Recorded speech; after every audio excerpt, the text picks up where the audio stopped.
Good evening and welcome to Embracing Diversity, a bi-weekly online dialogue where individuals tackle race concerns and embrace diversity and inclusion with guest panelists. Tonight's conversation is, what does the term anti-racism mean to you? We will first hear from Reverend Vicki L. Hughes, DEI facilitator and consultant, who will lead tonight's conversation. Good evening. We have been dialoguing for over a year now. This is Embracing Diversity. Thanks for joining us tonight. I would like to ask you to please share this live stream video right now. I'm talking to panelists as well as viewers. Please share so that your Facebook friends can watch with you or in their own homes and also learn. I also want to ask everybody who is viewing, if you would please comment from time to time, ask us questions, that would be great. I do have a tech person, so she will communicate those things to us and we can answer accordingly if you're asking questions, especially asking questions of a specific person. Tonight, we are dialoguing about anti-racism, or actually being an anti-racist. You will learn what anti-racism is, how it differs from the phrase not racist, anti-racist versus not racist. You will learn steps to take to live and work as an anti-racist. And towards the end, hopefully we can get into a conversation about what our country or the world could look like in about 20 to 25 years if we're all engaging in anti-racist work, allyship type work. I want to define the term anti-racism, and then I'm going to get my panelists involved in some questions and dialogue. Questions, answers, and dialogue, I should say.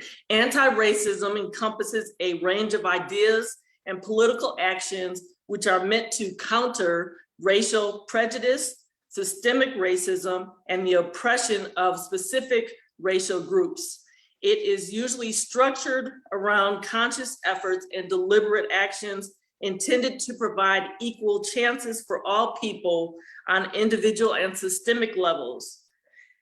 There is the means engaging in the acknowledgement of personal privileges is one area. Confronting acts and systems of racial discrimination and or working to change personal racial biases.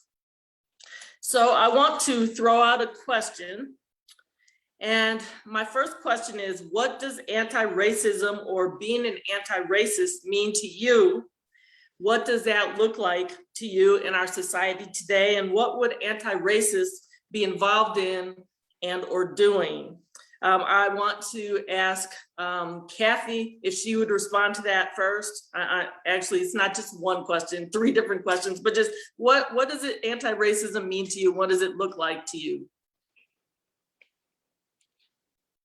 Kathy? Yeah, here I am. Sorry. Okay.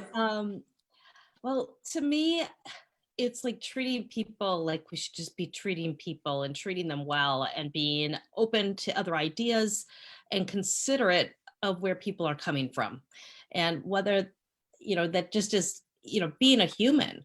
And also addressing situations as they come up. As you know, I teach, and there are times where things come up and you have to say, that's inappropriate. We're not going to talk about that now. Or if it is something where you know the student well enough and you can have a conversation and people can be open, you start to have some small conversations, because I think sometimes you've got to start small. We can't always start big. And it's like trying to change some mindsets a little bit at a time. And, sometimes it's uncomfortable situations because you don't want to make the person uncomfortable, but you also are uncomfortable because all of us are racist to some degree.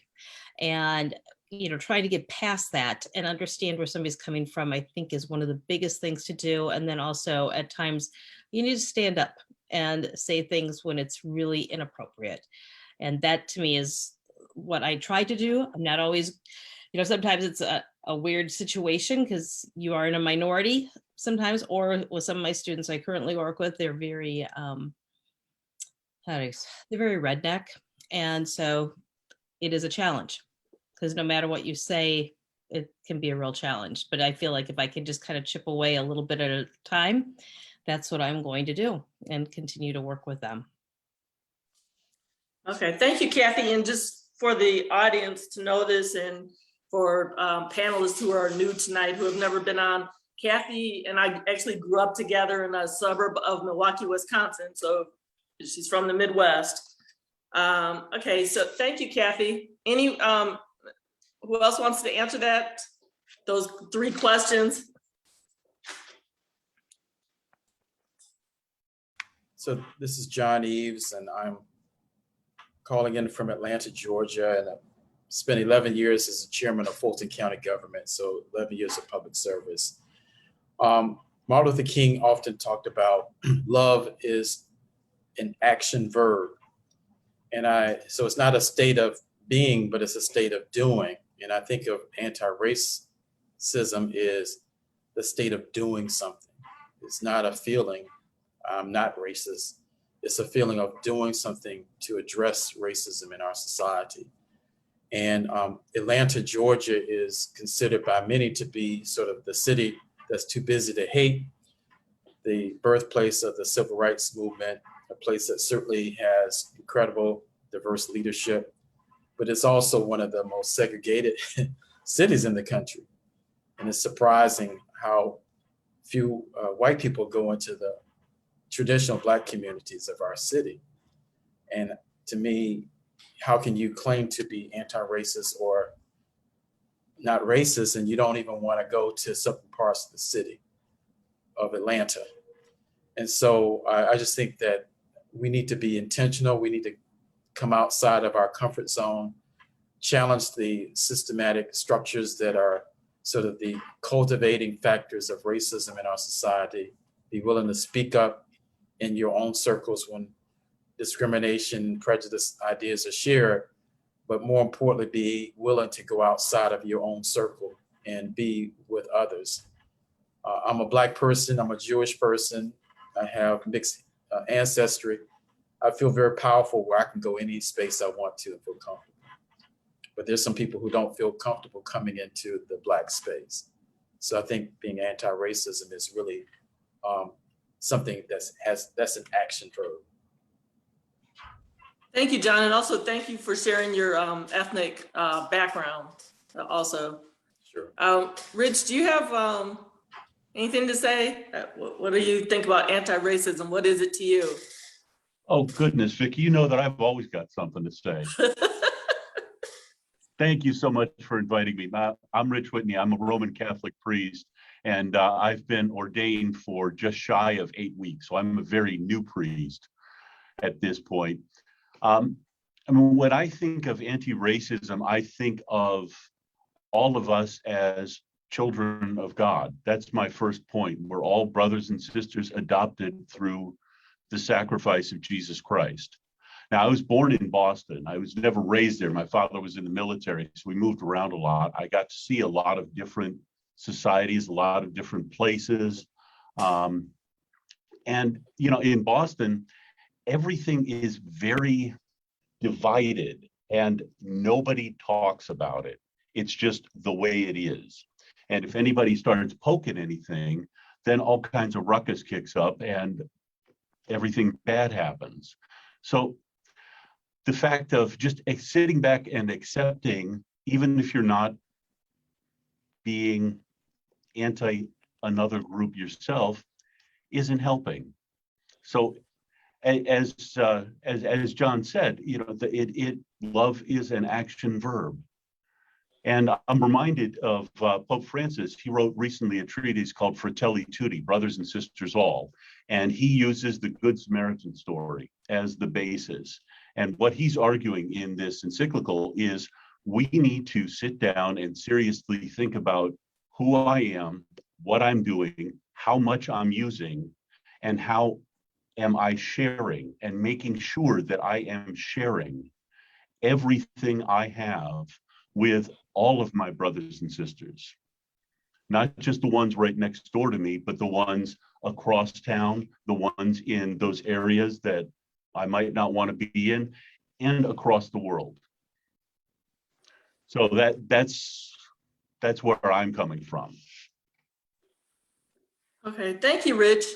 I know you just started at a parish here in Knoxville, Tennessee. I know you will be an awesome priest for them. So thank you for sharing that. Anyone else want to answer those questions about anti-racism? What does it mean to you, and what does it look like to you? Hey, Vicki, can I hop in for a minute? Yeah, sure. Kim Owen, UT grad, and recently moved back to Knoxville, East Knoxville, very proud. And I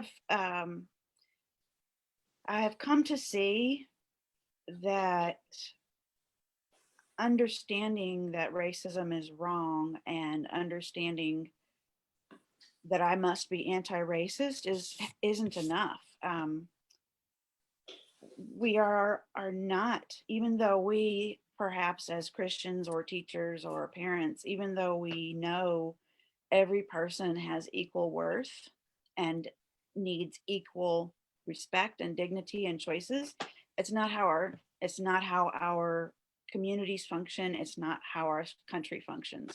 So I think anti-racism has to include the honest conversation about what Black people experience, what people of brown skin color experience, what women experience, what immigrants experience. People are not being treated the same.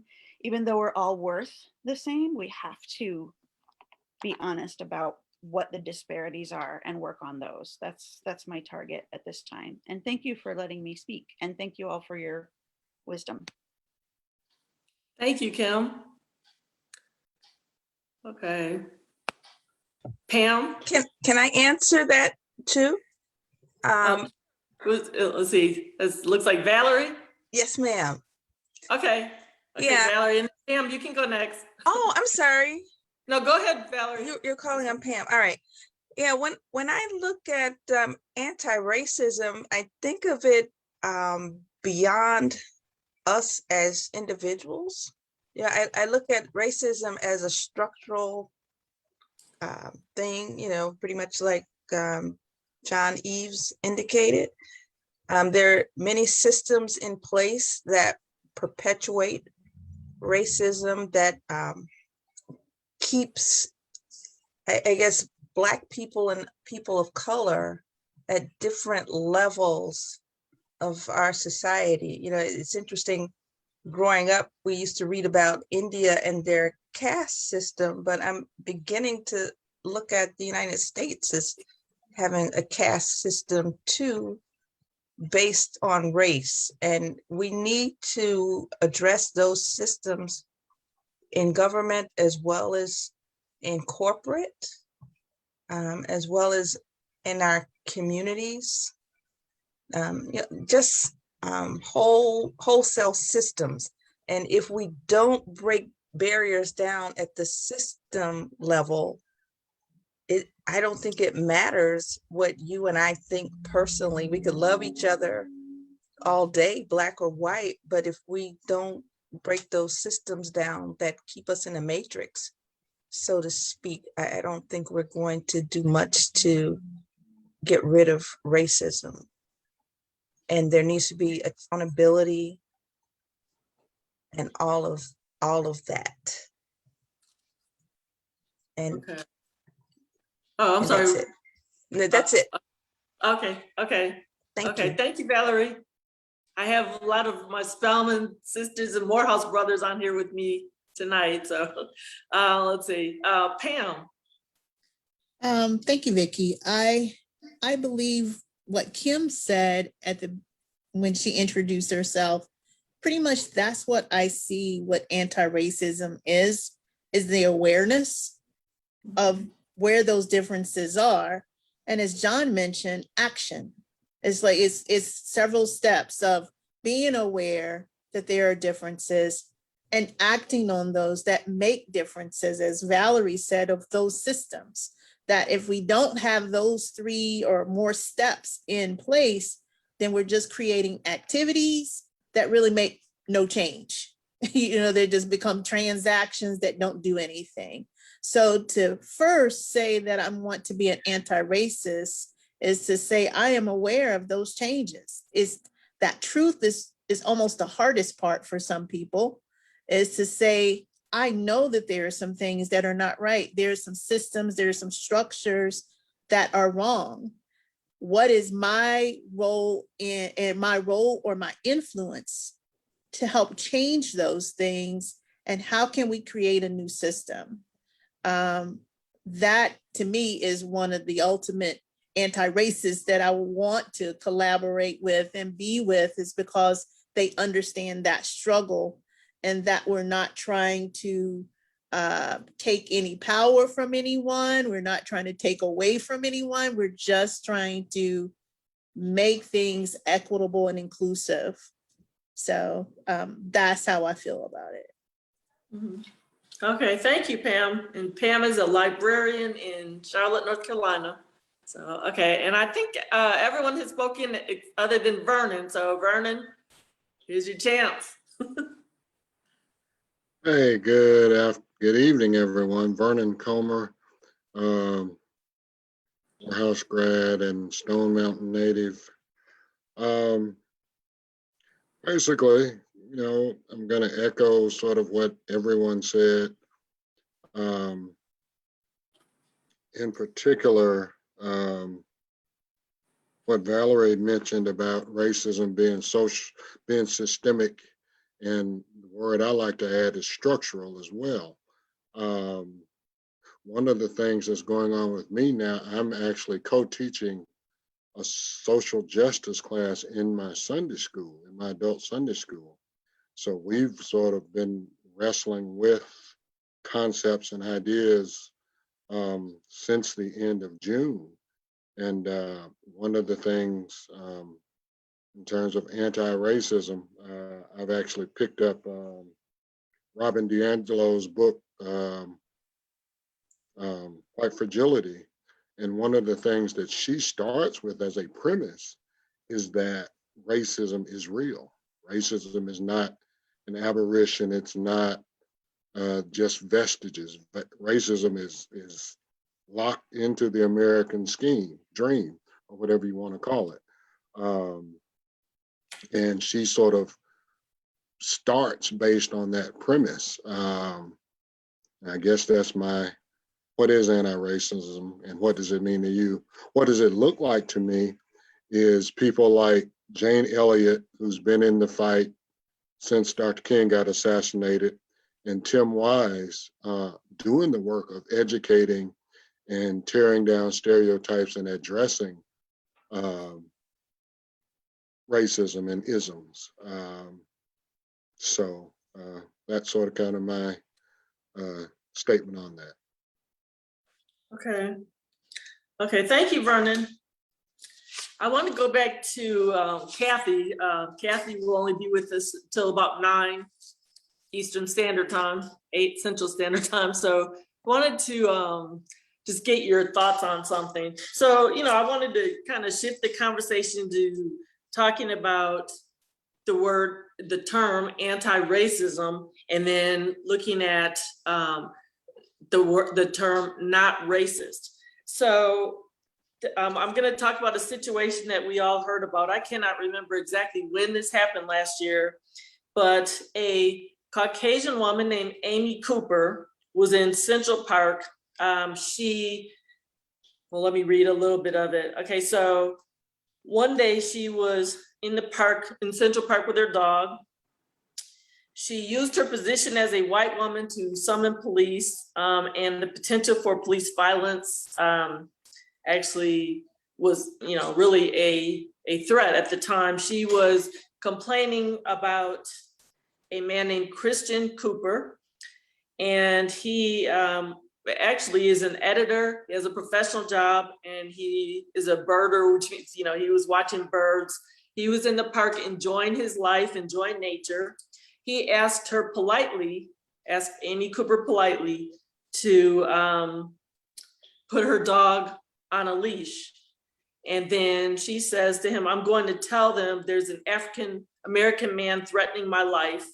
She's saying this in a video. She is calling the police department to come and get this guy who is supposedly harassing her, threatening her life, but he was not. So anyway, that's the situation. So when Amy Cooper was questioned about this, interviewed, she said, I'm not a racist.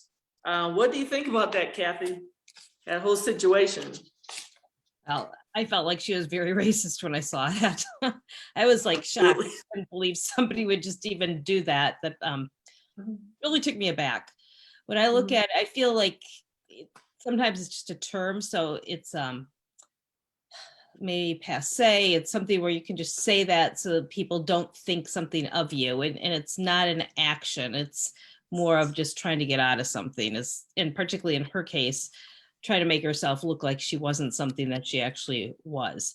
Where like anti-racist is a lot, to me, more action and trying to take more action, which is not what you see with somebody who's, I'm not racist. But, you know, I am not living the same walk that a lot of you have lived. And so mine is a very different world. And I just come sometimes to learn, Vicky, because I still am learning, you know? So. Thank you, Kathy. And I think, you know, that's what all people of color want, just for Caucasian people to be willing to learn, to listen to us, to empathize with us, and to take action whenever there is the opportunity to do so. So you're fine, Kathy. All of the Caucasian people on here tonight with us, you know, you all are my friends, so you know you're doing good. So okay, does anybody else want to talk about anti-racism versus not racist? I want to say just a quick comment about the not racist piece, and it has to go with the idea of what a racist is. And when people say I'm not racist, it's because of the visual that they see a racist is. They see hood, white hood, or something that is the vile person that is a racist, not the subtle racist actions that don't have the same kind of impact. And so that's where they're doing this comparison that, no, I'm not this person that is calling someone the N-word or saying some kind of slang or wearing the hood, but their understanding of what racist is very much complicated or muddled for them. So yeah. That's where some of it is a little confusing. But when I think about the two themselves, one is someone who is taking actions to do something better, that anti-racist, the person that just throws up, I'm not a racist, is just someone who is, it's a mentality of what I just mentioned before, that I'm not that person, but I'm not taking any actions to change it. Okay, thank you, Pam. Can I jump in? Just to piggyback to what the two ladies just said. So going back to the Central Park incident, we all know the term implicit bias. So implicit is sort of the unconscious bias that we have of a person based on a stereotype or whatever. And even though she may claim that she wasn't racist, she certainly is guilty of having implicit bias to be able to say that this guy was doing something wrong. And I think that, you know, the reality is in our country,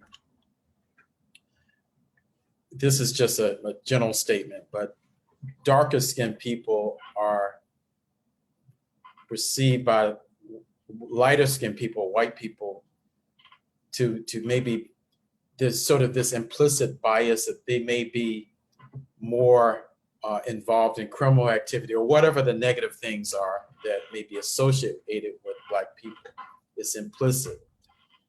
And even, I'm gonna tell you how this thing even works in terms of the variation within Blackness.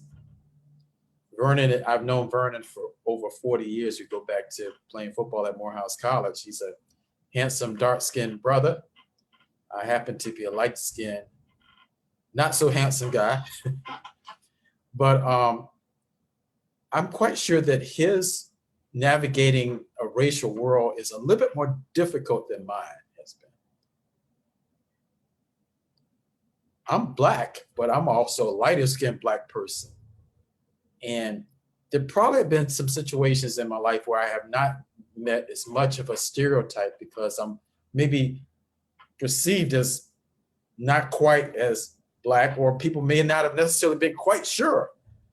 But I do think that implicit bias works in terms of how people perceive Black people. And then there's implicit bias variation that may occur on the scale of darkness to lightness in terms of Black people. That's all anecdotal. I don't necessarily have any research behind it, but I certainly know that there have been some situations that I probably have not had as much difficulty to navigate as Vernon has had, simply because he's darker than me. Okay, thank you, John. Vernon? I'm gonna give you an opportunity to respond to that. Yeah, well, like John said, and the implicit bias, and I think the term they use within the Black community is colorism, or the schism between the fair-skinned Black and the darker Black people, because that sort of actually goes back to the slavery and the whole house Negro versus field Negro syndrome or idea, concept. Yeah, and there have been issues because I'm darker and I'm a little bit bigger than John. So there have been times and places where people perceive, that I was not as intelligent and whatnot. So, I have armed myself with a vocabulary, and I, I pull out some things just to sort of let people know. Sometimes it's like, ooh, really? Okay, yeah. But I guess in the difference,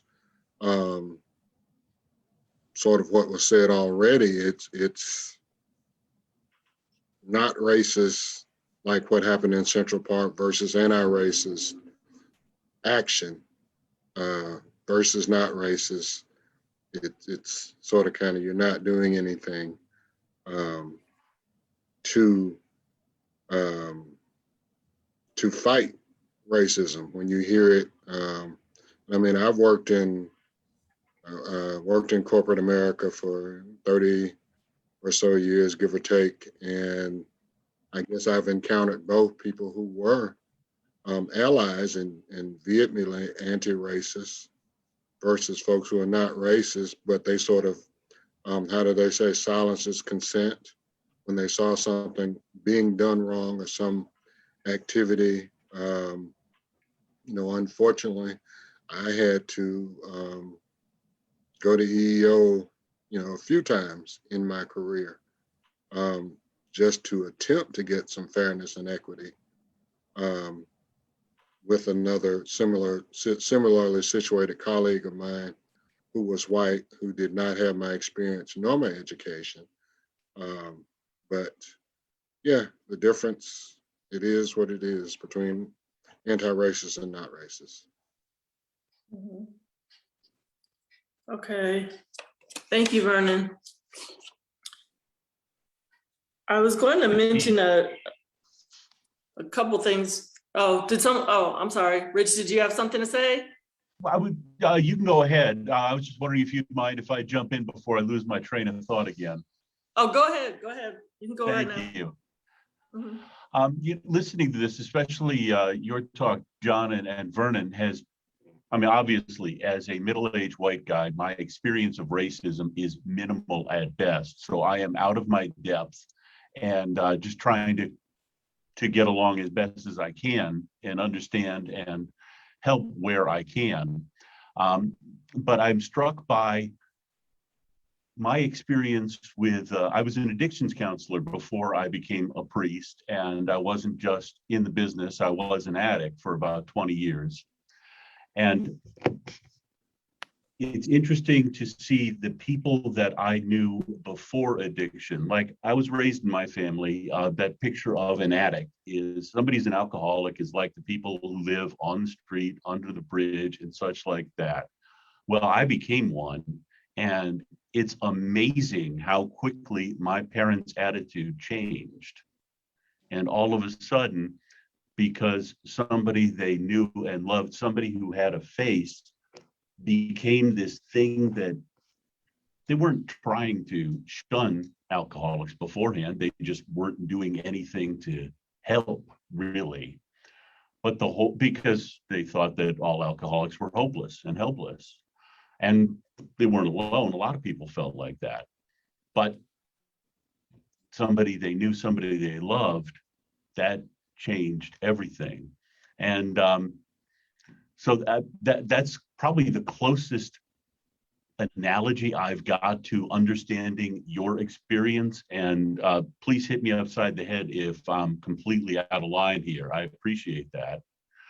But yeah, it made me wonder of how do we get more love in the picture? Thank you, Rich. Thank you for sharing and sharing your personal testimony as well. Just before I mention a couple of quotes that I wanted people to respond to, Rich, tell us, I know you've only been at this parish in Knoxville, Tennessee for about a week or so, but do you know the racial makeup of your parish already? I do not. I know it is. Yeah, I really don't. That there are not many African Americans. We have some. I don't really know what the racial makeup of the University of Tennessee is, to be honest. Okay. Okay, so you're actually at a parish where you have, I mean, are you associated with the University of Tennessee, or you have a lot of University of Tennessee students coming to your parish? We are the Catholic chaplains for the University of Tennessee at Knoxville. Oh, okay. That's the purpose of the Paulist Fathers in Knoxville at St. John the 23rd. Okay. And just, I know I was going to talk about Paulist Fathers later also, but will you tell us a little bit about Paulist Fathers? Sure. The Paulist Fathers are the oldest congregation of male religious priests in the United States. We were founded in 1858 by a man named Father Isaac Hecker, and his idea was, given the optimism and energy of the new United States, think of all the good that could happen if we were all sort of in the same realm spiritually. And so rather than squabble with Protestants, which was what us Catholics did back then, how do we get to know our neighbors? And then, of course, the Civil War broke out right after that. But I don't think he's got a bad idea. In fact, well, if he did, I wouldn't be one right now. But I love his basic idea of how can we all get together on the same page spiritually, and what great things could come out of that. Okay, thank you for sharing that. I'm going to come back to you later. Okay, so I want a few people to respond to this. So this is Ibram X. Kendi is an author, and let's see, I don't have it in front of me. I'll have to get that in a second. But he is known for some other things. I believe he's the director of a center. I'll get that in a minute. But anyway, he wrote a book called How to Be an Anti-Racist, in 2019. And so here's some things he says. So he talks about how the opposite of racist isn't not racist, it is anti-racist. And then in this, I printed this from a website, and it talks about building an anti-racist vocabulary. So it's talking about the difference between not racist and anti-racist. And it says, one endorses either the idea of a racial hierarchy as a racist or racial equality as an anti-racist. One either believes problems are rooted in groups of people as a racist or locates the roots of problems in power and policies as an anti-racist. One either allows racial inequities to persevere as a racist or confronts racial inequities as an anti-racist. There is no in-between safe space of not racist. Again, that's a quote by Ibram Kendi, the author of How to Be an Anti-Racist. Does anyone want to respond to that? And viewers, if you, again, I just want to say, please share this on your Facebook pages so that other people can watch. If you have questions for us or comments, please insert them in the comment section. Thank you. So does anyone want to respond to Ibram's quote? Hey, Vicki, and Yes. and esteemed fellow panelists, when we keep saying not racist, not racist, not racist, and oh, your teacher friend may already be gone, but what I'm noticing in Knoxville here in the way She's still on. Is she good? Good. Kathy, you're still on, right? Okay. I have found, so in the wake of these murders in East Knoxville of children, people, the discourse around those sort of, someone mentioned white fragility. The discourse around those centers around, I'm more worried about being called a racist than I am worried about the injustice that has occurred here. And so I sometimes am kind of mean and point that out. You care more about whether you're being called a racist than about this injustice. But honestly, working with younger people or working with people, whether they're just early in their anti-racism journey or whether they put a foot wrong, which I'm sure I will do, and I would also appreciate being told when I put a foot wrong. I really think I don't want to sugarcoat to keep white fragility at bay, but I think it's really important to people to be told how they can help and how the structures are a problem. And I'm not condoning people's apathy or being more worried about their self-image in the community. I'm just saying they're so worried about being called racist they can't even see the injustice. And so what I want to know, and I'm going to ponder this, inspired by this conversation, how do we turn people from not racist, people of good intent, how do we turn them from not racist to anti-racist? So that's something that has come to me out of this dialogue. Thank you. Okay, well, okay, so Kim has posed a question to whoever wants to answer that. How do we turn people into anti-racist if they are not claiming to be not racist? Anybody want to respond? Me. Yes, please. Go ahead. Respond. Okay. One thing, Kim, and it's a big thing when you're in the presence of someone who may say something that's either subtly racist or blatantly racist, check them on it. Actually say, hey, what are you saying? Because a lot of times, in conversation, I'm being very real, because I've worked in, like I say, in my work situations, there's a lot of time where I've been the one or the only or the one or two of people of color in the room, and the rest of everybody in the meeting is not Black, is white.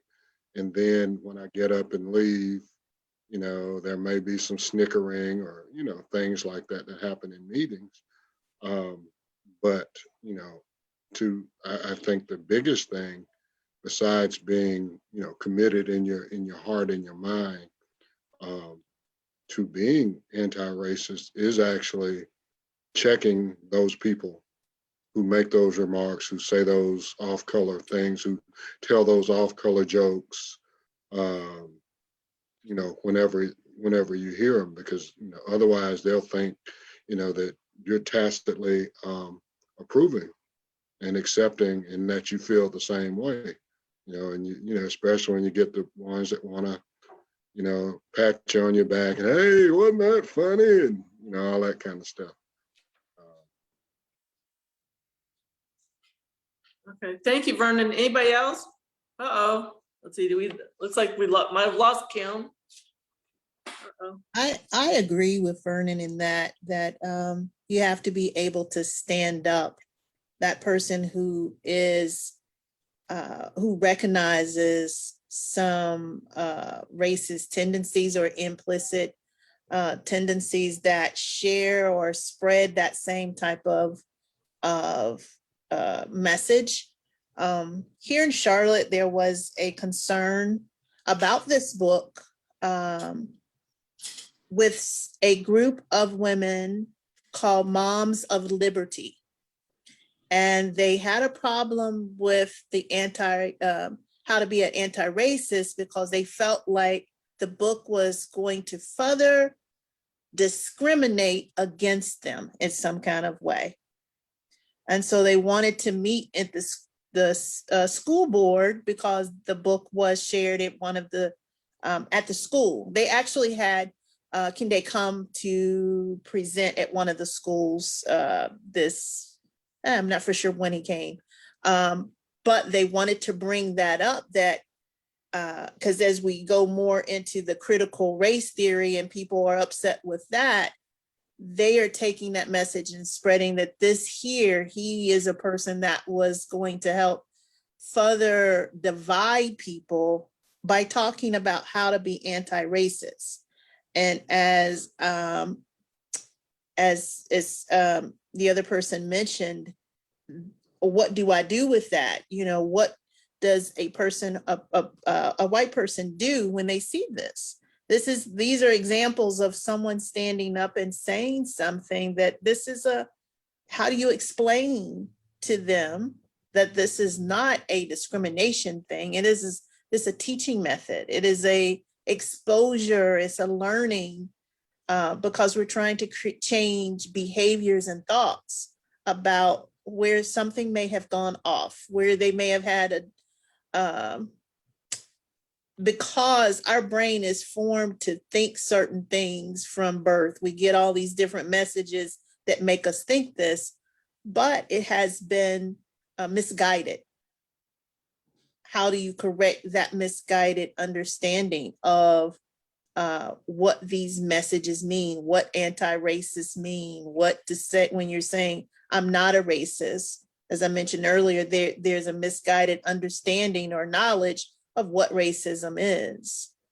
And so that is the first, is getting them to understand what actions are racist, or not, I won't even say implicit, explicit biases that they have towards people. Mm-hmm. That's interesting, Pam. Yeah, it's something that, for the library, we have to get prepared for people who are getting ready to have this dialogue, because I think they're bringing it to the school board tomorrow, to say they don't want this book in the school. And that's part of their argument in the paper, was that they weren't racist. They're just protecting their children and don't want to have even more division within the school system. Wow. Let's see, is Valerie still on? Valerie, do you want to respond to that? What Pam just said? Any reaction to that? About the parents who don't want the book, or respond to your question? Oh, just parents It who don't just, want that book, what Pam was just talking about. yeah, What do you think about that? yeah. As I listen to everything about, um, as everybody responded to your last question, I think what we have is a cultural problem. It's a deep-seated problem in our culture.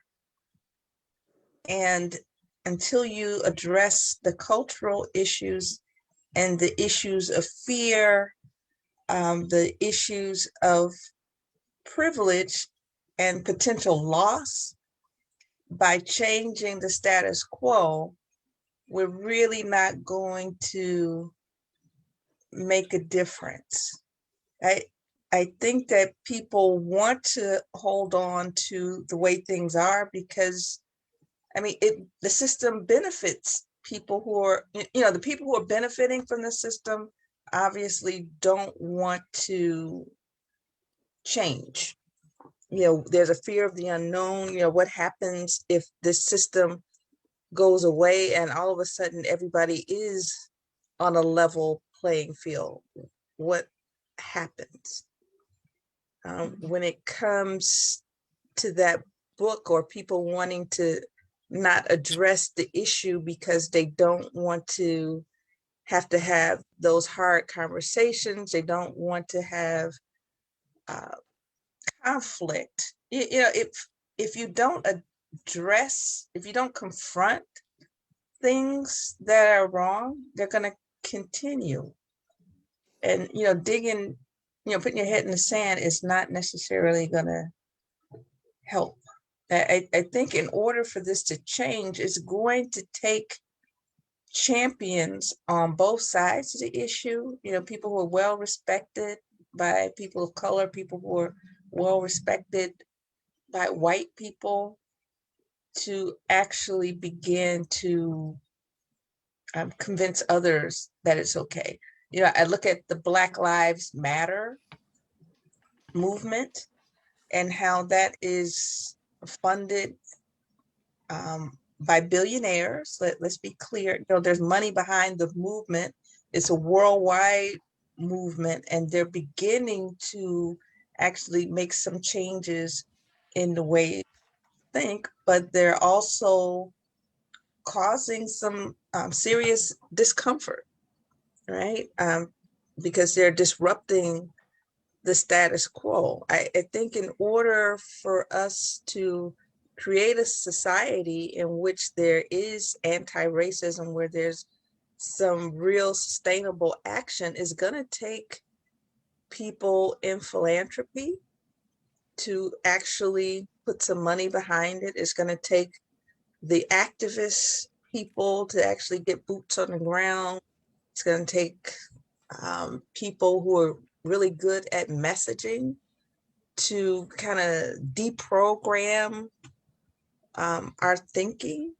And this issue has been around with us, in one form or another since the beginning of time. I don't know how you completely eradicate it, but I just think it's going to take a cultural change. And when I look at the leaders in our national government, we're going backwards instead of forward on this issue. If our folks in Congress are not willing to be the change that you and I would like to see, they have a vested interest in keeping this, the hatred going. I don't see this changing anytime soon. And I hate to sound like a pessimist. So, Oh, good. I'm glad you jumped in, John. I was about to call your name. so I wanted to kind of bring in a religious thought here. My friend Vernon prods me about this sometimes. Rich Whitney probably knows something about it. So I think of racism almost like a religious term about sin.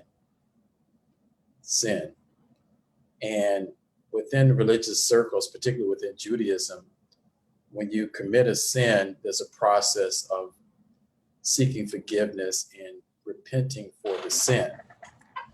It's a process. You you create a sin, you make a sin, you do a sinful act. There's a process to be forgiven, to be repentant. The first step of repentance of a sin is to acknowledge that you have sinned. Acknowledge it.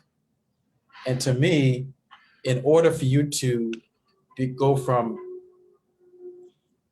unracist to anti-racist, you got to acknowledge it. Just acknowledge. I'm benefited from my whiteness. Just acknowledge it. Black people have been penalized because of their blackness. Acknowledge it. If you don't acknowledge it, you can't solve it. So just like you can't be forgiven for your sin if you don't acknowledge it. You can't deal with racism unless you acknowledge it. But if you ignore it and deny it, you can't even get there. So anyway, just the first step to be anti-racist is to acknowledge that there is racism in this society and certain people benefit, certain people are penalized by it. Okay. Great. Thank you, John. Since we're talking about religion, I know I asked, it looks like Kim is back on. I asked her if she would share some things with us. She is a layperson, she's not clergy. So, I know that, John, you have I believe a doctorate in religion. I have a master's in religion. Okay, a master's in religion. I also have I'm ordained and I have a master's, a Master of Divinity degree, and Rich has been to seminary as well, and he is ordained as a Catholic priest. And a master's in systematic theology. Systematic theology, okay. Okay, I couldn't remember if you had an MDiv or not. Okay, so I've asked Kim if she would just share with us, a lay person, and you are Episcopalian, correct, Kim? I wanted her to share with us just some ways that we can, as clergy, whether we have, well, really for those of us who are in churches or parishes, what are some things, Kim, that we can do to engage our parishioners? How do we get them to go out and do anti-racist work and just change mindsets? What are your suggestions for us? Thank you so much. And I was so sad that I fell out, and I'm so glad that I'm back. I am Episcopalian. I heard a particularly powerful sermon one day, and we had lunch afterward, and the priest, the father, said, "You really need to get your daughter confirmed." And I said, "Father, she's not going to come for Jesus. She's going to come for social justice. If you have social justice for her, she's in, but otherwise she can't be bothered." And she was quite young at that time. So that's just a little bit of a lead in. And I was a little taken aback that priest did not bite, because the reason I chose to be Episcopalian was because the first Episcopalian priest I encountered was sharing these wonderful texts questioning systemic racism and systemic sexism. And I thought they were all like that. It turns out they're not, as far as I can tell, and I'm so disappointed. So now, if I were to go back to church, I would ask I guess as a priest or a preacher, you would first have to find out if there's active interest in your congregation. And if there's not, I don't know what to say. I don't know if you preach into them the need, or with luck, they've already got it on their hearts. They've got a conviction that something's wrong and they need to stand up. For me personally, in my journey, I was very saddened when I found that my priests were preaching the Bible, which is great, but not preaching the social justice and the harm that's done. So I guess the first thing I would ask from my clergy person is leadership There's a preacher here in Knoxville who says, and it's kind of become a bit of a motto, faith without works is dead or death. And also, we cannot divorce our spirituality from social justice. So that kind of leadership gave me some hope to hear those words said. It galvanized me to come back in. Before that, I wish that my priest had led book studies, like was it Father Vernon who was talking about it, white fragility. We should have been having book studies. White fragility. There's a Christian perspective book called White Lies, which, as someone had mentioned,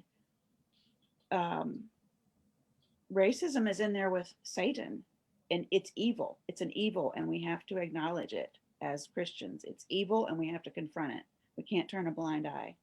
And then, of course, less fire and brimstone, just, simple books like White Fragility, or How to Be an Anti-Racist, or I'm reading right now Me and White Supremacy, and there are exercises in there they're very simple. They're very brief passages.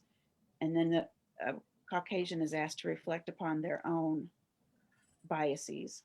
So book studies, I think too, it is very, very important for my clergy person to model listening to people who are impacted rather than talking about. In Knoxville, and I'm sure everywhere in America, we talk about the Black community. We talk about Black Lives Matter. I have made it my practice now to, in every possible way, listen to instead of talk about. It started with uplifting Black authors and Black media, and it has moved into service in my community. I'm not sure if a clergy person would want to do political activism, but for me, it's very important to lift Black leadership, particularly Black female leadership. But there are many, I could say many, many other things, but what I needed was leadership. And what my little girl who was falling away from the church needed was leadership in the realm of social justice. And so I love my Jesus and I love my Bible, but I'm here for the social justice. And a child as young as 10 or 12 was saying, I'll do social justice, but I'm not going to church anymore. So just leadership, reminders that the reminder that yes, if we're going to fix it, first we have to admit it. I think clergy need to really lead congregations and how important it is to see it, admit it, and that is the first step. And so those book studies could help too. And then every possible opportunity that a Caucasian or a white clergy person can get to bring African Americans, people of African descent, into the spotlight to share their narrative so that we're listening to and not talking about. That's my mantra right now. And also, when I met Vicki, I'm sorry to be speaking for so long. When I met Vicki, we talked about how it's not enough to say, we welcome everybody. We have this great diversity statement. Everybody's welcome here. That's what one of my Episcopalian priests in another community had. All welcome here, and a little rainbow sticker on his door. But everybody knows that if I'm not specifically invited, I'm probably not going to be comfortable there. And if I or my organization has not done the work behind that diversity statement, if I have to do the work to end the harm that's going to be done in my environment. I can't just say, oh, we're diverse, everyone's welcome. I have to educate myself and my congregation about how harm is done to marginalized people and how we're not going to do that harm, or we're going to apologize for it and do restorative justice for it in our situation. And with that, I will pass. Thank you for asking. Okay, thank you so much, Kim. I'm gonna see if Rich, do you have some comments? Kim just gave us some great suggestions. What do you have to say? Thank you. I'm sorry that was your experience. That's awful. In my world, and this is not just completely me, this is a very Paulist mindset. It all comes from the scripture. It comes from Jesus' teachings. And what was he teaching? Love each other. How do we love each other? We get out there and we make sure that everybody is taken care of. Admission, that is the first step in the penitential process. And before you're done, even before that, admission, and just as important, a willingness to not do that again. Those, you can't take them apart in this world. So as we look at Jesus's teachings, he's doing social justice. It comes from the scripture and then it gets lived out in the world. And so you've got the story of the Good Samaritan who did. He could have walked by, he could have gone to the tavern and said, hey, there's some guy bleeding back there on the road. He didn't. He got down and picked the guy up and took care of him. That's what I hear us all being called to do in every shape and form. And without having that praxis, that action out in the world, the scripture becomes an academic exercise. And kind of what's the point? So it's really easy. And Catholics, we get a rap, and I think we deserve it, for a certain amount of navel gazing, and we're all really up here. We spend a lot of time up here and we forget the other 95% of our bodies. And they're there for a reason. I think that we're seeing a lot of people not interested in worship communities because of your experience. It's all up here. And the more time we spend up here, the less time we see our sisters and brothers as children of God.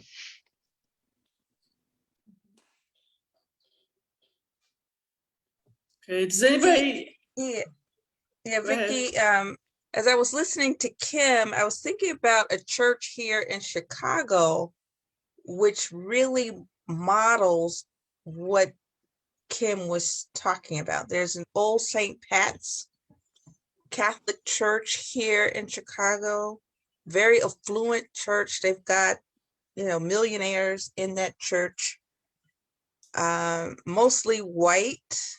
It is a diverse congregation, but they do have a significant number of progressive white professionals, business owners. But there's a certain energy in that church. They seem to get it. They have a kinship initiative. They call it the North Lawndale Kinship Initiative, where the church has actively adopted the North Lawndale community, and they have gotten, and the community is about, I would say about 3 miles west of the church, in a low-income African-American community. And they get deeply involved, not to the point where it's patronizing and they're trying to control people, but to really, really understand what's going on, fellowship with people. And it's a good back and forth exchange of knowledge. So it's not just the church descending upon the community from on high, so to speak. There's genuine learning and mutual respect, even though folks are coming from totally different backgrounds, racially and from a class perspective. And I think it's working. Mm-hmm. People are living their faith. And they're very much into social justice in the real sense of the word. And the church is growing by leaps and bounds. They have launched social enterprises. Young people are attracted to the church as well. So, Can you repeat the name of the church, Valerie? I'm sorry. Old St. Pat's. Okay, I know. I mean, you were born and raised in Chicago, correct? Still here, yes, ma'am. Okay, so I know of another church, Saint Sabinus Catholic Church. Father Mike. He is a white male who has been there for decades, and it is an all-black church still, correct? That's correct. And they're very involved with social justice. So, yeah. And he empowers his congregation. I think he's an even stronger example. The folks in that congregation are leaders in their own right. He develops leaders and not followers. So, there was an instance, I don't know if you've been following, he was falsely accused of molestation, something that supposedly happened 25, maybe 30 or 40 years ago. All of a sudden, he was accused of that, and they had to pull him away from the church, but the church didn't miss a beat while he was gone, because he had done such a great job of developing leaders. And, while the church was able to continue, they still developed strategies to make sure that he could come back. So yeah, that's an awesome example. Yes. Okay, let me shift gears for a second. I was just told that John may need to drop off. I was going to ask him to speak next anyway. He has served in county government, and he is currently running for Georgia's Secretary of State.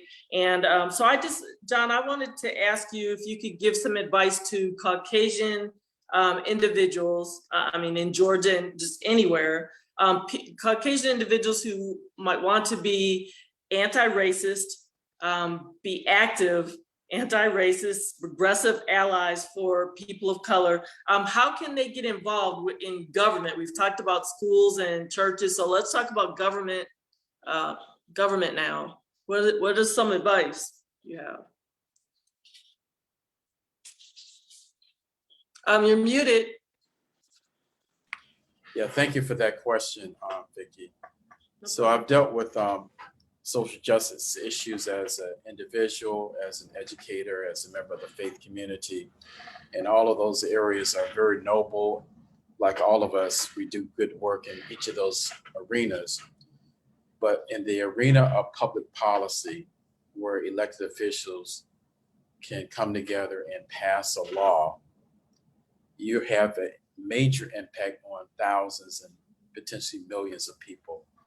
So public policy is probably the most wide sweeping way that you can have an impact on a population addressing issues of diversity, equity, and inclusion. So within the political arena, there are maybe three types of conversations that are happening in states and federal government, also local government.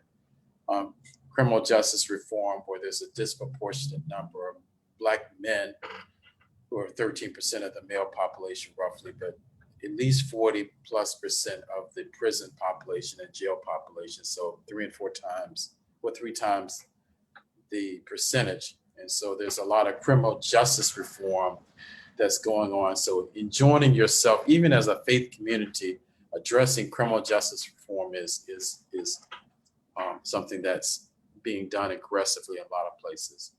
Even the federal government right now is talking about expunging the records of ex-offenders, I think, for marijuana possession and marijuana use.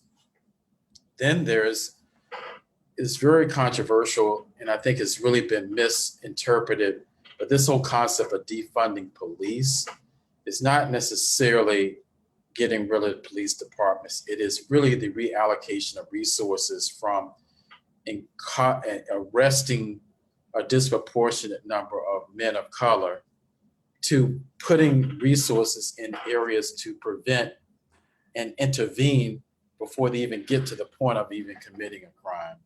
So it's been completely politicized and completely misinterpreted. But the real thought behind it was more of reallocating resources in a preventive type way as opposed to arresting. The third thing I want to mention is very controversial, but I think is certainly noteworthy, is this whole issue of reparations. Again, public policy. So how do you repair? How do you correct the injustices that Black people have experienced in terms of public policy to right the wrong? And even though is being studied in the Congress right now, it's only very few jurisdictions around the country who've ever done anything in this area. Most recently, Evansville, Illinois, a city that acknowledged all of this redlining that took place over the years and discriminating against Black people. So I think the city council and mayor passed some sort of law to repair, to make amends for these historical injustices to Black people in Evansville, Illinois. I don't know the specifics of the policy, but it was something that was done. But to me, at some point in the future, you're going to see maybe more conversation about reparations as true way to address equity of Black people. So how do you get involved? Just be a part of supporting policy, encouraging your local elected officials, state officials, federal officials to embrace criminal justice reform. I'm not even going to say defund police because it's just completely messed up in terms of messaging, but some sort of way to reallocate resources into intervention versus arresting. And then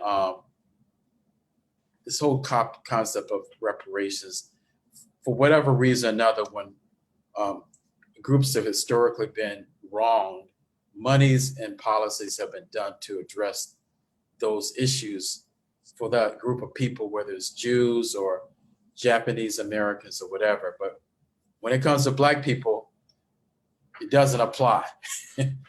So I don't know why. Well, I won't say I don't know why, but it's just if it can apply to other groups that have historically been wrong, and a deliberate attempt was made to address the wrong that was committed against that group, why is it all of a sudden taboo to deal with Black people in this country? So anyway, Vicki, that's a little bit long lecture, mini lecture to the group, but those are 3 ways you can get involved in terms of public policy. Okay, I'm gonna ask you to go even further. Okay, so the late Congressman John Lewis used the term good trouble. So describe to us getting into good trouble. What does that look like? Yeah, good trouble doesn't, I mean, to me, good trouble, most people think of good trouble as activism, protesting, getting out in the streets, which helps. But to me, advocacy is good trouble. Advocacy is meeting with your representatives and getting them to come up with public policy. Activism on the streets attracts TV cameras, but advocacy, when you get in front of legislators and you make the case and they develop a bill or a resolution to do something, that's where real change occurs. And I think most people misunderstand that activism is sexy, but advocacy is where the real action happens. And so good trouble to me is less getting out there in the streets and getting arrested, but it's more of getting in front of city council people and county commissioners and state legislators and making your case as a group and getting them to come up with legislation. That's really good trouble to me. Okay, thank you for that. And do you and others on here agree that a Caucasian person can do these things without and advocate for people of color without having any present? Do you all agree with that? Or do you feel like that Caucasian person should always come with some Black people with them? Or what are your thoughts on that? Anybody? John or anybody? So race is everywhere, all right? So I know that on a county level, when So I'm gonna make a partisan statement, all right? So if it was a social issue and only Black people were involved in supporting the social issue, white Republicans were less inclined to support the issue if it's all Black. I hate to admit it, I hate to acknowledge it, but it's true. But if you have Black and white people advocating for it, the white Republicans are more inclined to support it. That's just my own anecdotal experience. It's not gospel, it's not a rule, but I've observed it that Black people certainly are used to doing things by themselves, ourselves. We've gone along by ourselves sometimes, but I've noticed it politically in my own little small case study that when you do have some whites who are part of the effort, it does go a little bit further in the eyes of some Republicans in terms of becoming more empathetic to it. Yeah, I'm one who very active, in the community, and I've been one of those people who has protested one thing or another, been active in issues like education. I'm from North Lawndale, which is a very poor community on the west side of Chicago, primarily African American. We have been ground zero for a whole bunch of stuff like school closings. We had more schools to close in our community at one time than any other community. We are suffering gentrification pressures. We have issues with community development, blah, blah, blah, you name it. I've been out there fighting the issues. What I'm noticing and what scares me is we seem to not have as many Black people out on the front lines fighting like we should. And we actually have more white people in some cases, not every case, but some of the more heady issues, like TIF reform or redistricting, those issues that seem to be a little bit more complicated. We have white people who are taking the forefront instead of Black leadership. And that to me is a little much. I don't think that people who are not impacted directly, negatively impacted, I'll say like that, directly should be taking the lead. I think there should be support. True enough, you can't really get things moving, on an island. But I think in some cases we have crossed the line, especially in areas of, like I said, redistricting, education policy is another, where we're not the ones advocating for ourselves as strongly as having white people be our voice. I think that's dangerous. Why do you think that's happening, Valerie, if you don't mind my asking? Why do I think? I think part of it is people like me don't have children. I could look at it in the schools. People like me don't necessarily have children. And so when you don't have children, people may not necessarily listen to you as much as they would a parent. Or it could be that people who don't have children in the system, in many instances, don't feel like they have a vested interest in the way school policy goes, even though they're paying property taxes, which funds our schools. So that's one dynamic. Another dynamic is we are less engaged as a community. I'm very disappointed in our Black elected leadership here in Chicago. The way that the things that they engage the community on are issues, whereas if you become an expert, so to speak, you'll never really challenge their position. So they don't mind giving out turkeys, having people come out for social gatherings, having people come to them for social services or basic services like streets and sanitation, when it comes to real policy kinds of issues, they don't necessarily invite the public. They don't hold hearings to let people know how the budget is going and how the budget impacts them. You know, so things that we can learn and begin to really hold them accountable for doing their jobs, they're not necessarily going to educate the masses on those issues. And, you know, quite frankly, I've done it for years and I'm kind of tired. And, you know, I think a mistake I made, I didn't, you know, I put so much of myself out there, didn't really groom someone else to do it. So when I get burnt out, you know, the torch isn't passed. So those are some of the things that, you know, I've experienced and observed. Okay, thank you, Valerie. It looks like John has left us. So Vernon or Pam, I don't want to leave you out. If you all have any comments this time, we have about 8 more minutes left. So I want to give everybody equal chances to talk.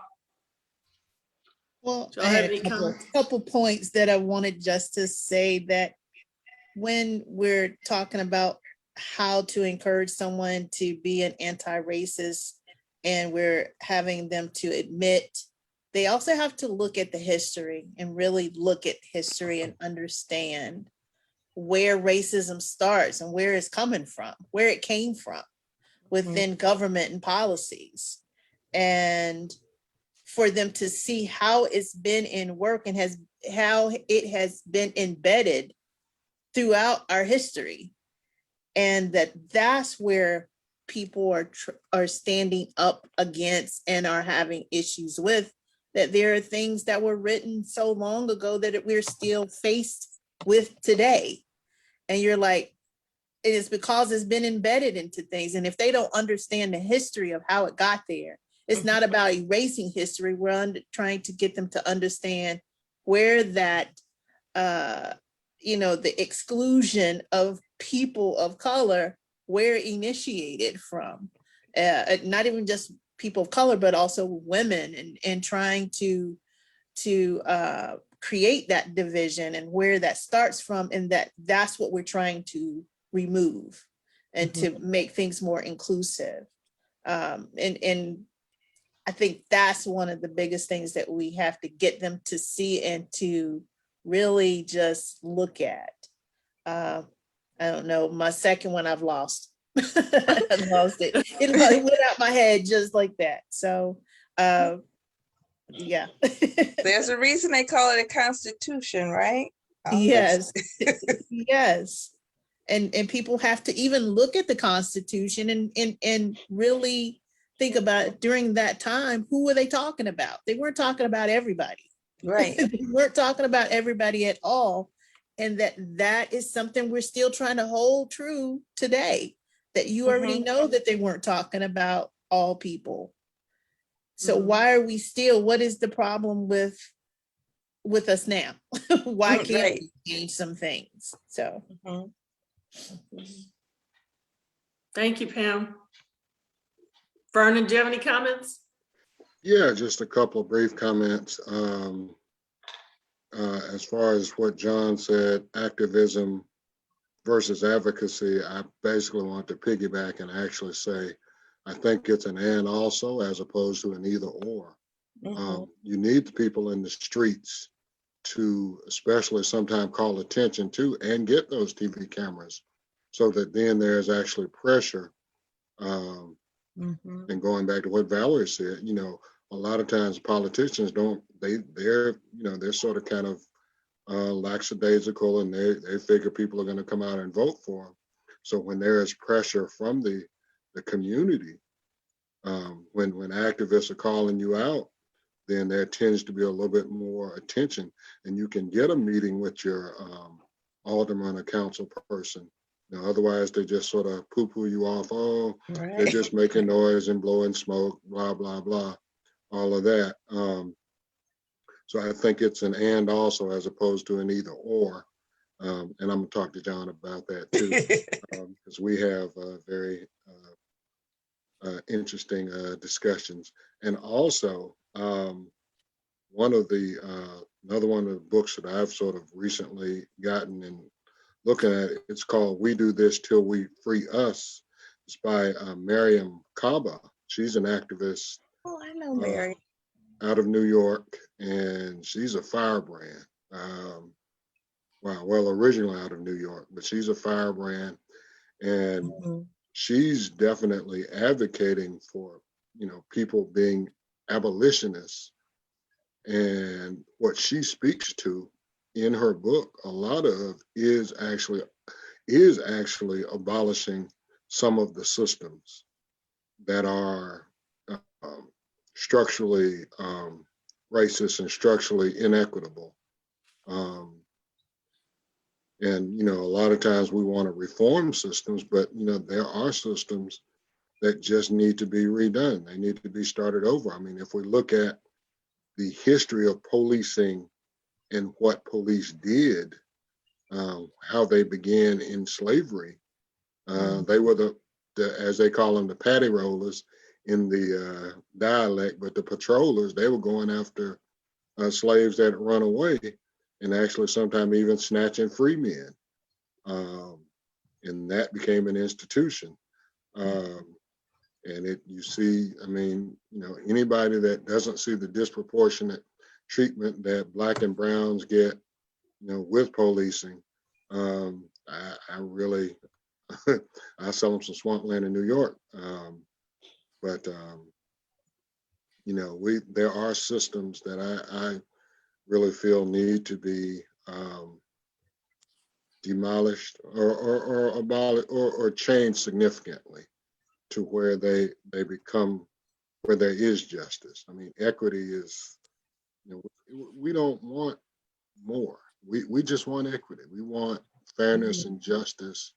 And also, as John, we talked about reparations, and Rich talked about what I call reconciliation. Reconciliation is a big piece, from a spiritual perspective, but everybody's got to be engaged.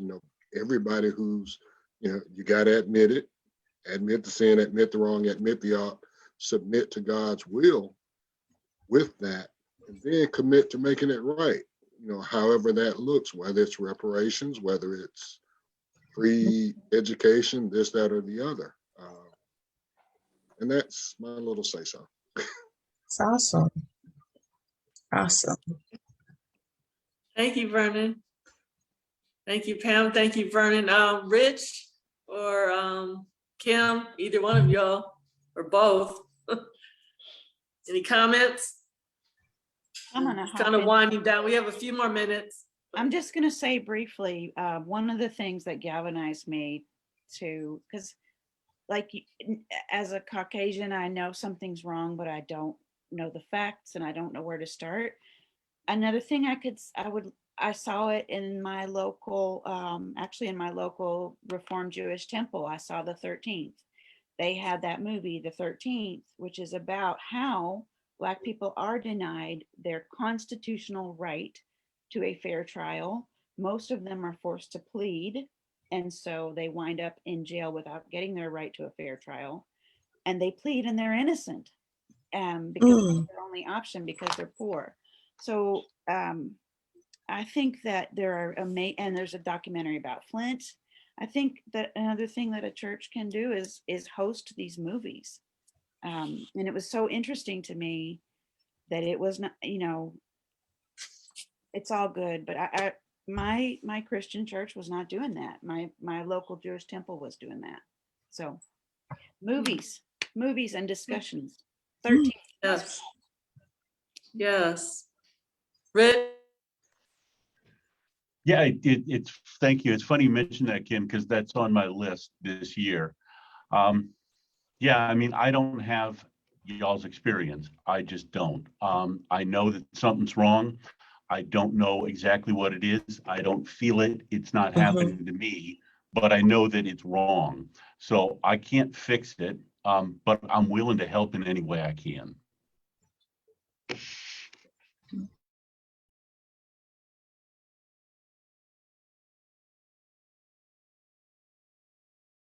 You're muted, Vicky.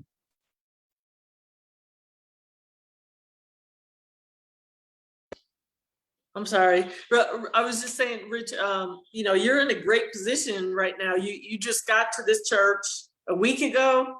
And so, you know, you're getting to know your parishioners, they'll get to know you, but you are in a great position to actually, you know, just kind of feel them out, see what their mindset is, and then just, you know, really make a positive impact.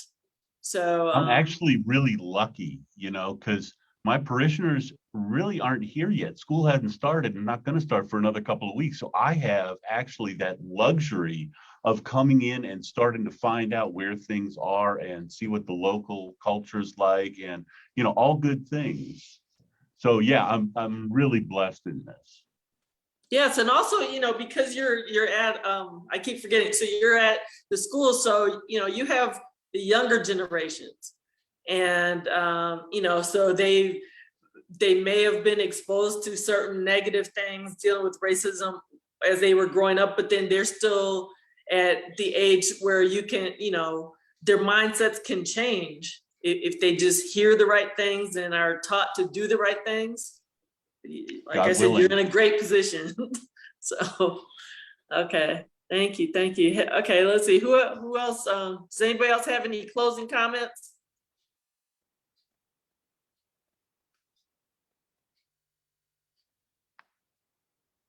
Anybody else before we close?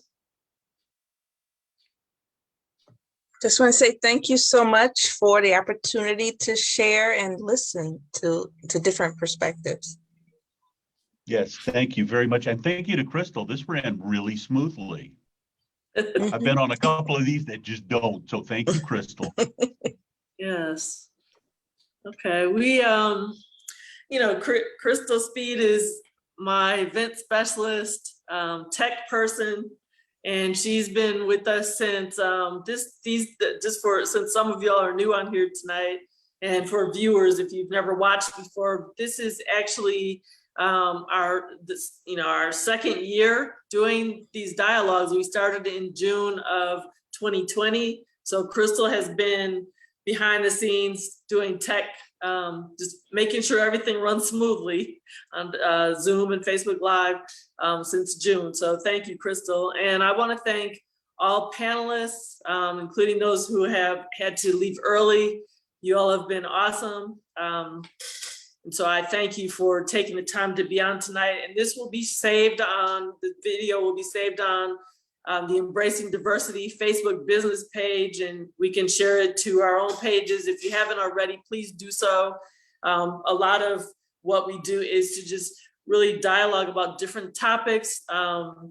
We want as many people as possible to listen and watch, just to get educated and to model people, you know, from various backgrounds, ethnicities and everything, just coming together and dialoguing about what we call uncomfortable or difficult topics. So thank you all again. Thank you, viewers, for watching tonight. Again, please share this on all of your Facebook pages, panelists and viewers. Take care. And I hope that you learned quite a bit about anti-racism, and that you will go forth and in your communities and do great things and help us all change this country and the world. Thank you. Good night. Thank you.